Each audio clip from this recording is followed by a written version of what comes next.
Добрый день, дорогие ребята! Мы с вами продолжаем цикл уроков, посвященных экологии. И тема нашего сегодняшнего урока – современные экологические проблемы.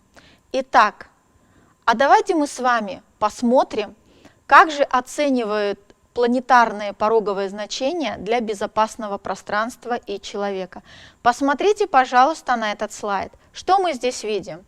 Такие тематики, как изменение климата, повышение кислотности океана, деградация озонового слоя Земли, границы биогеохимических циклов, азотный цикл, фосфатный цикл, мировое потребление пресной воды, изменение режима землепользования, утрата биоразнообразия, атмосферная концентрация аэрозолей, химическое загрязнение. Ребят, вот можете ответить на вопрос, как вы думаете, по каким показателям наше человечество превысило все допустимые пороговые значения? Давайте посмотрим. Конечно же, это и изменение климата, и Конечно, это же и изменение климата, и повышение кислотности океанов, и азотный цикл, и многие другие. Но самым большим ударом для нашей планеты является утрата биоразнообразия. На предыдущих уроках мы с вами говорили, что именно биоразнообразие, живые организмы создают благоприятные условия для жизни на нашей планете. Итак, как мы с вами живем? Мы с вами живем в мире перепотребления. Нам постоянно говорят с экранов телевидения: чем больше я потребляю, тем счастливее я буду. И мы все покупаем. Скажите, пожалуйста, а разве потребление равно счастью? Конечно же нет. Даже имея все блага человечества, вы не будете счастливы, если у вас нет обычных человеческих радостей. Итак, все взаимосвязано со всем. Это гласит первый экологический закон. Значит, и шага нельзя ступить, не задев, а порой и не нарушив что-либо из окружающей среды. Каждый шаг человека по обычной лужайке – это десятки погубленных микроорганизмов, спугнутых насекомых, изменяющих миграционные пути, а может быть и снижающих свою естественную продуктивность. До появления человека и его деятельного отношения к природе в живом мире господствовали взаимная гармоничная зависимость и связанность. Можно сказать, что существовала экологическая гармония. Экологические проблемы, которые выражаются в нарушении уравновешенности условий и влияния в экологической среде человека, возникли как следствие эксплуатационного отношения человека к природе, стремительного роста технологий, размаха индустриализации и роста населения. Выработка природных ресурсов настолько велика, что встал вопрос об их использовании в будущем. Загрязнение природной среды выражается в увеличивающемся смоге, мертвых озерах, в воде, которую нельзя пить, смертоносной радиации и вымирании биологических видов. Воздействие человека на земные экосистемы, которые в своей совокупности, взаимосвязи и взаимозависимости образуют экосистему Земли, как планеты, вызывает изменения в комплексной системе человеческой среды. А негативное последствие этого воздействия выражается как угроза экологических условиях целому существованию людей, угроза здоровью через воздух, воду и пищу, которые загрязнены веществами, произведенными самим же человеком. Нарушение природной среды зависит как от количества и концентрации населения, так и от объема производства и потребления. В современном обществе все эти факторы действовали таким образом, что среда человека оказалась сильно загрязненной. Люди за прошедшие столетия допустили слишком большое увеличение производства и распространения отходов, субпродуктов и химикалий. Загрязнение сильно вредит нашей жизни на планете, самого человечества. Мы загрязняем воздух и воду, живем в таком шуме и пыли, который ни одно живое существо терпеть не будет. Итак, ребята, кризисы уже были. Казалось бы, и этот ничем не отличается от предыдущих. Итак, предыдущие кризисы, они затрагивали определенную сферу, а современный кризис затрагивает все сферы. Предыдущие кризисы затрагивали определенную территорию, а современный кризис затрагивает все территории. Предыдущие кризисы решались на уровне страны или нескольких стран, а современный кризис возможно решить только усилиями всех стран. Другими словами, предыдущие кризисы носили локальный характер, а современный кризис носит плацентарный характер. Посмотрите, пожалуйста, на эту схему. При современном уровне производства и потребления к 2050 году, ребята, нам понадобится 2 планеты Земля, а к 2100 году нам понадобится 4 планеты Земля. А скажите, пожалуйста, а сколько у нас в наличии планет? Правильно, только 1.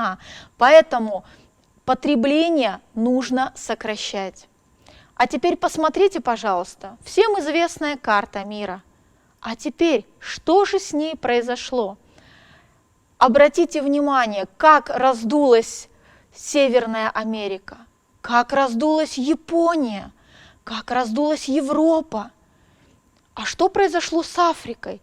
Она фактически представляет собой маленький отросточек на данной карте. Это ресурсный аспект глобальной асимметрии. Эти страны, которые раздулись на этой карте, являются максимальными потребителями, а все остальные страны просто-напросто недополучают ресурсы, в том числе и Кыргызстан.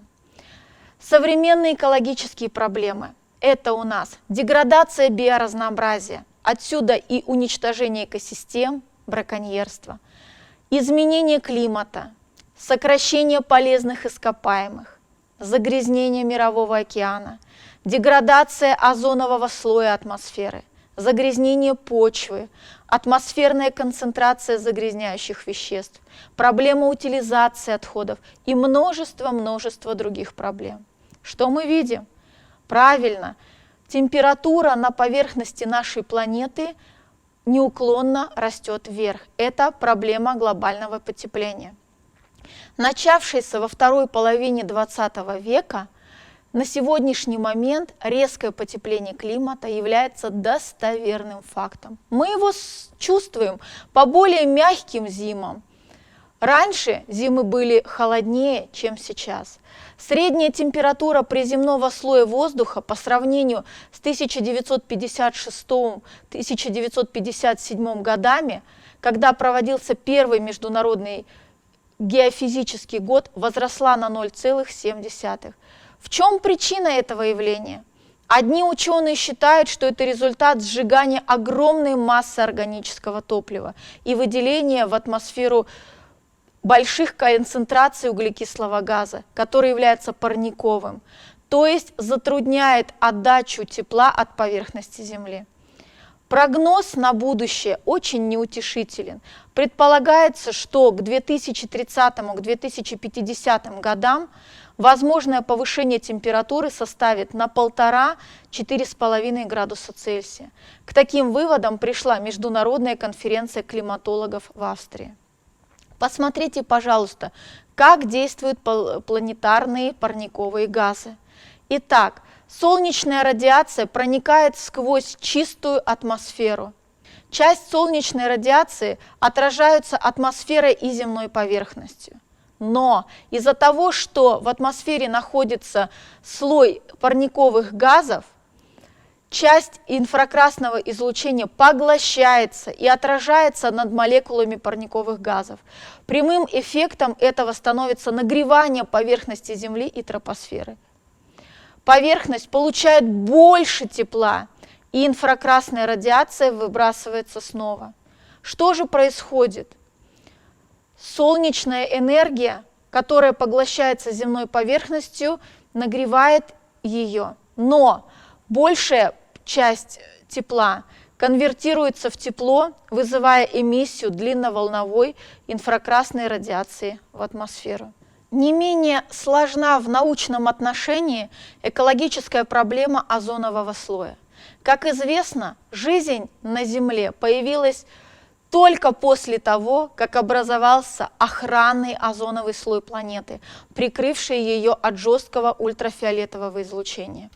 Многие века ничто не предвещало беды.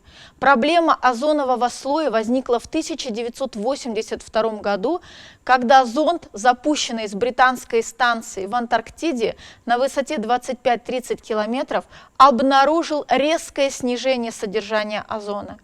С тех пор над Антарктидой все время регистрируется озоновая дыра, которая меняет формы и размеры.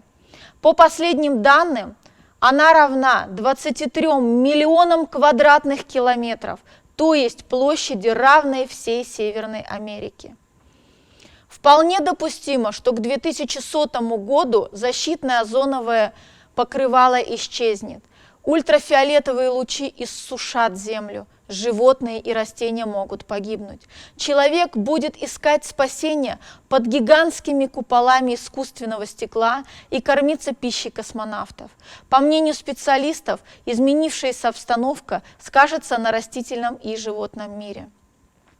Следующая проблема – это образование кислотных дождей. В результате человеческой деятельности образуется множество загрязняющих веществ. Наиболее массовые загрязнители атмосферы – это углекислый газ, угарный газ, диоксид серы, метан, различные оксиды азота. Диоксиды серы и азота приводят к кислотным дождям. Это осадки, которые содержат азотные и серные кислоты. Такие дожди нарушают кислотность водоемов, повреждают растения и животных. Длительные кислотные дожди могут приводить к постепенной деградации и изменению биоценозов. Кислотные осадки обычно выпадают недалеко от места выброса, вокруг промышленных районов. Также от кислотных дождей страдают здания и памятники. Загрязнение атмосферного воздуха. Угарный газ, бензопирены, пыль тяжелых металлов при вдыхании оказывают токсический эффект на животных и человека. Загрязнение атмосферного воздуха. Угарный газ, бензопирены, пыль тяжелых металлов при вдыхании оказывают токсический эффект на человека и животных. Может наблюдаться как острый токсический эффект, так и отсроченное канцерогенное, то есть приводящее к раку действие. Поэтому вокруг промышленных районов и мест скопления транспорта у людей повышена частота хронических заболеваний и случаев рака. Чаще всего страдает бронхолегочная система. Возникают такие хронические заболевания, как астма или бронхит. Смог – это взвесь продуктов неполного сгорания углеводородов, то есть сажи, содержащиеся пыль тяжелых металлов и бензопирена. Кроме того, в состав смога входят негазообразные продукты, оксиды серы и азоты, угарный газ, озон.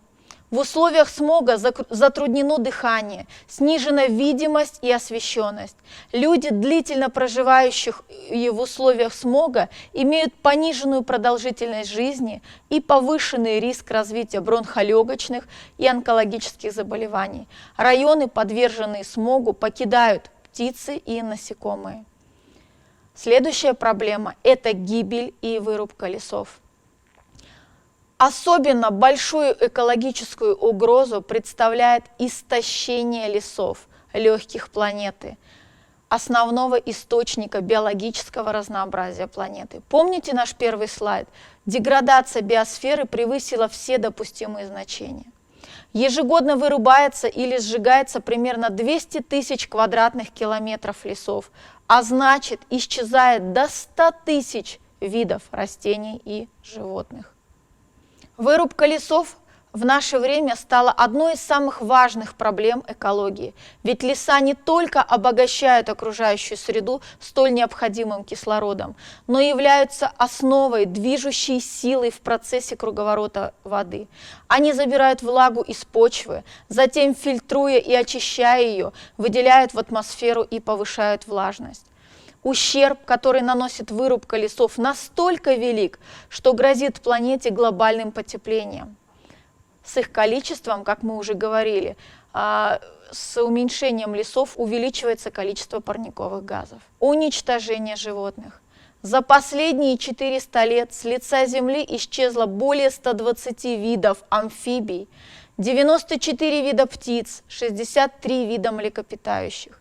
И человек, к сожалению, принял в этом весьма активное участие. Всем известна история маврикийского дронта, крупной нелетающей птицы, которую уничтожили в 17 веке в результате варварской охоты. Странствующий голубь был в Северной Америке массовым видом, но его считали вредителем полей и планомерно уничтожали. Эти усилия увенчались успехом к началу 20 века. Странствующих голубей не осталось. В исторически обозримое время исчезли бескрылая гагарка, морская корова, тур, и в этом виноват человек. Массовое вымирание животных происходит и в наши дни. По разным оценкам, каждый день исчезает от 2 до 20 видов. Ребята, каждый день. В основном вымирают тропические виды мелких живых существ, область распространения которых очень мала. По вине человека уничтожается их среда обитания, поэтому они вымирают. По вине человека каждую секунду вырубается полгектара тропического леса. Это одна из самых распространенных причин вымирания птиц и млекопитающих. Другие существенные причины – охота и интродукция других видов. Например, искусственный завоз хищников, который может уничтожить исконно живущие в данной экосистеме виды. А теперь только факты.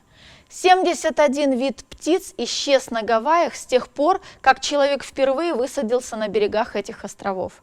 В настоящее время на Земле обитает 17 видов пингвинов. Численность популяций 12 видов из них быстро сокращается.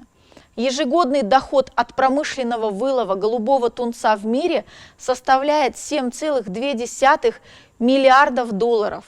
С 1980 года по настоящее время численность голубого тунца сократилась на 70%. Только 3200 особей тигров осталось на Земле.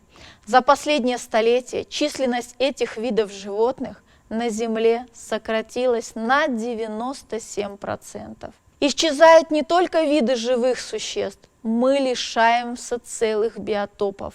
В свое время исчезла тундра-степь, в которой паслись мамонты. Американцы потеряли свои высокотравные прерии, под угрозой европейские степи. А ведь с исчезновением биотопа вымирают и обитающие там виды.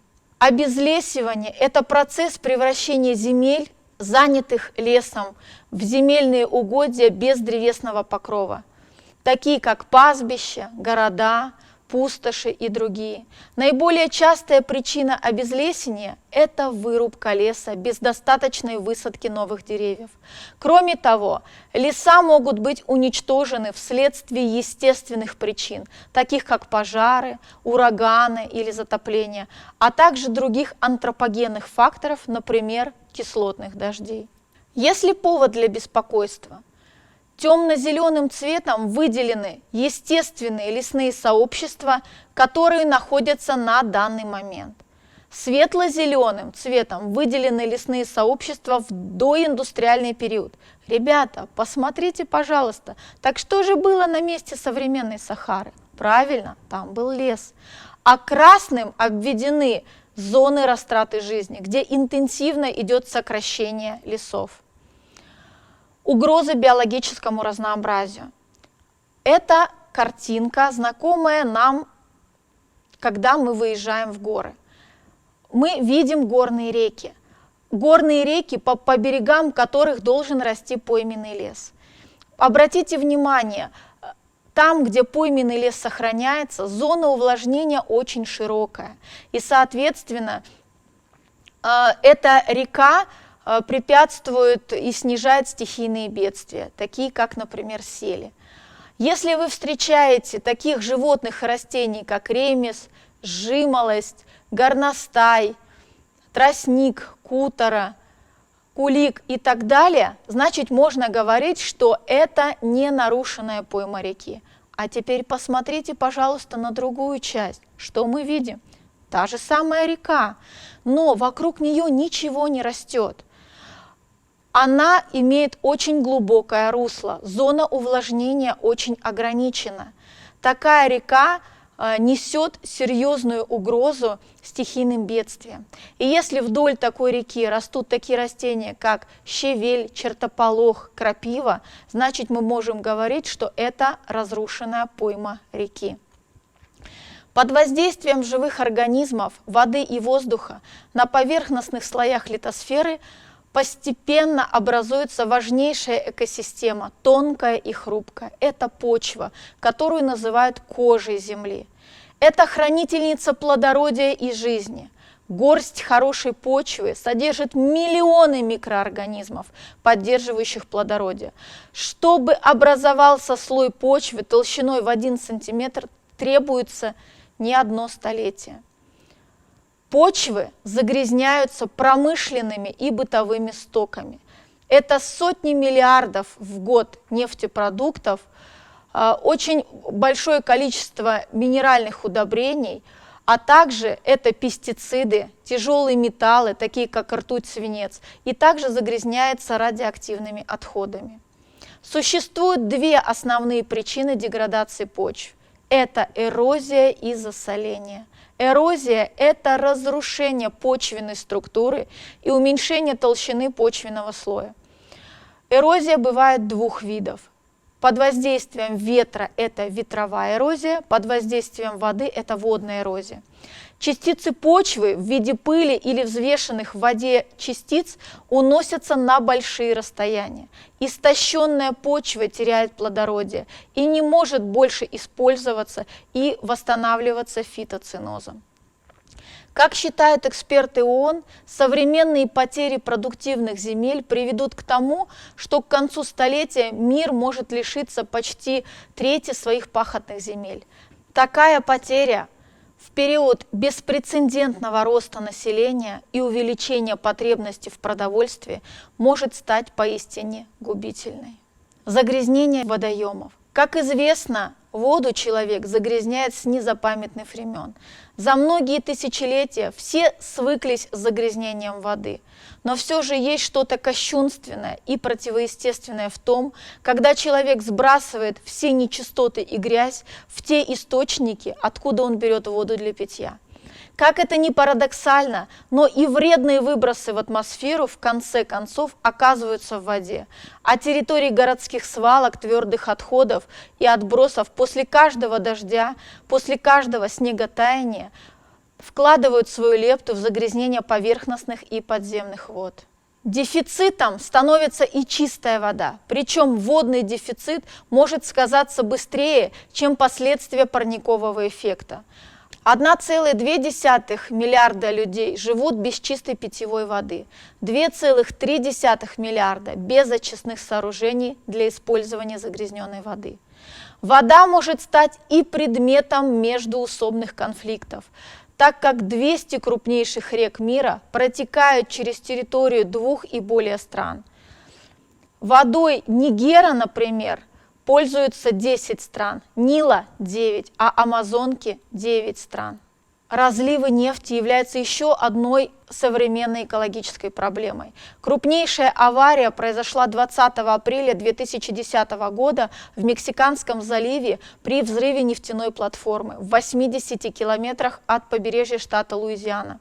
Последовавший после аварии разлив нефти стал крупнейшим в мире. За 152 дня вылилось около 5 миллионов баррелей нефти. Нефтяное пятно достигло площади 75 тысяч квадратных километров. Это также пагубно влияет на экологическую обстановку. У морских животных, птиц на тела которых попала такая пленка, нарушается терморегуляция. Животные могут ослепнуть при попадании нефти в глаза и погибнуть. На поверхности воды, покрытой нефтяной пленкой, исчезает планктон, являющийся основным кормом для многих рыб. Уничтожается сама рыба и другая живность. Из-за нехватки кислорода поверхность воды превращается в водную пустыню. Посмотрите, пожалуйста, фотографию этой аварии. В отравленных водоемах сокращается численность и разнообразие организмов. Среди выживших организмов распространены различные болезни. Страдают также растительность и животный мир прибрежных биоценозов. В тяжелых случаях загрязнение доходит до грунтовых вод.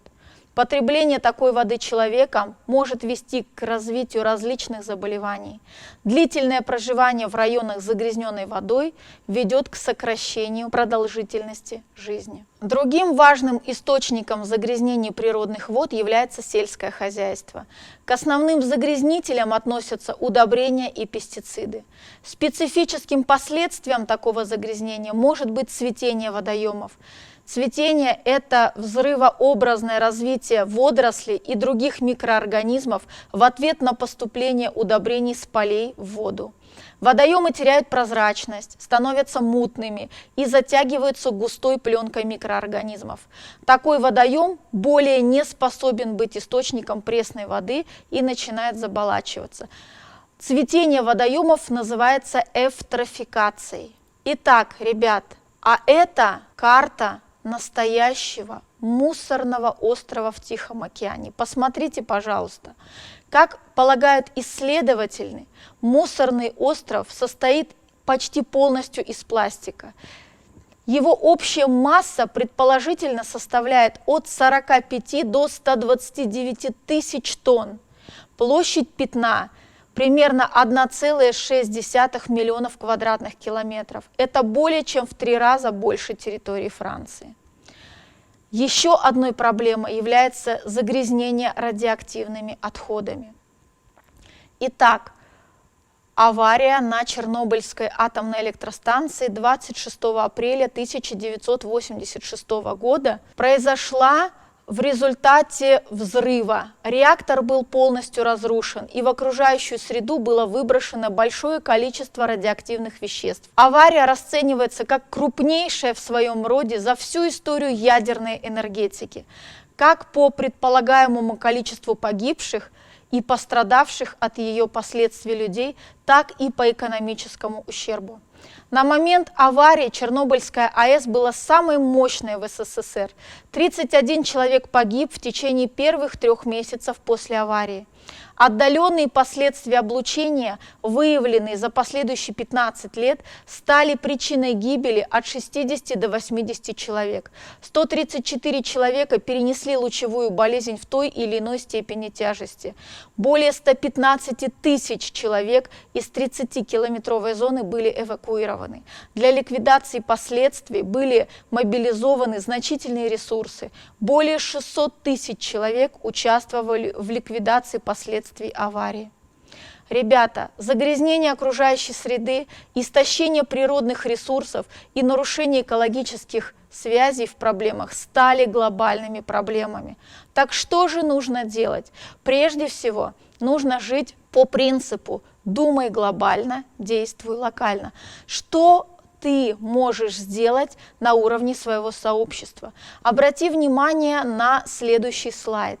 Итак, мы должны пересмотреть свою жизнь, rethink, отказаться, refuse, отремонтировать, repair, уменьшить, reduce, использовать повторно, reuse и переработать, recycle. Что мы можем делать? Например, можно создать микрозаповедник и лесокоридоры. На картинке представлены такие зеленые пятна. Это комплекс ненарушенных пойменных сообществ. Что же можно делать для того, чтобы восстановить там, где эти пойменные сообщества были разрушены? Прежде всего, огородить эти территории и ограничить доступ скота и людей. А далее нужно произвести подсадку тех растений, которые водятся в данном горном сообществе. Итак, каким же образом стоит осуществлять подсадки? Прежде всего, сажать необходимо ярусами. Вот когда мы идем в лес, мы видим и деревья, и кустарники, и травы. Вот такой принцип ярусности должен соблюдаться везде и всегда. Что можно использовать для озеленения? Прежде всего, нужно использовать местные виды, потому что они более приспособлены в наших условиях. Посмотрите, какие прекрасные растения. Тюльпан тарда, копеечник киргизский, лук высочайший, облепиха, ель тяньшанская, миндаль сузакский, яблоня недзвецкого, ива розмаринолистная. Посмотрите, пожалуйста, это карта особо охраняемых природных территорий Кыргызской республики. У нас есть 10 государственных заповедников и 13 государственных природных парков. Прежде всего, весь мир идет на пути к устойчивому развитию. Что же такое устойчивое развитие? Это такое развитие, которое удовлетворяет потребности в настоящее время, но не ставит под угрозу способность будущих поколений удовлетворять свои потребности. Итак, какова же модель устойчивого развития? Раньше считалось, что устойчивое развитие находится на стыке трех составляющих. Это экономики, экологии и социума. Однако данная модель не соответствует действительности. Почему? Да потому что базой всего является экология, на которой надстраивается социум и на которой надстраивается экономика. Посмотрите, пожалуйста, как должна выглядеть модель устойчивого развития. Нижний фундамент как раз-таки это и есть природные экосистемы. Но вы видите, что часть кубиков выпадает, а это выпадают виды краснокнижные, которые мы теряем в результате нашей человеческой деятельности. Далее у нас есть сельскохозяйственные поля и надстроенное человеческое общество. Вы видите, да, что одна часть цветная – это культура, а другая часть – это серая. Так мы изобразили экономику. Что же можно делать на сегодня? Прежде всего, сохраняйте экосистемы, озеленяйте территорию разнообразными местными видами растений, используйте компостные ямы для переработки органического мусора, учитесь оказывать первую помощь при чрезвычайных ситуациях, используйте возобновляемые источники энергии, берегите энергию, берегите тепло, регулярно принимайте лекарства при хронических заболеваниях. Итак, в настоящий момент разработано 17 целей устойчивого развития. Кыргызстан присоединился к ним в ноябре 2019 года. Итак, что же представляют собой цели устойчивого развития? Давайте мы с вами посмотрим из следующего ролика. 17 глобальных целей устойчивого развития.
говорит. Большие города говорят да.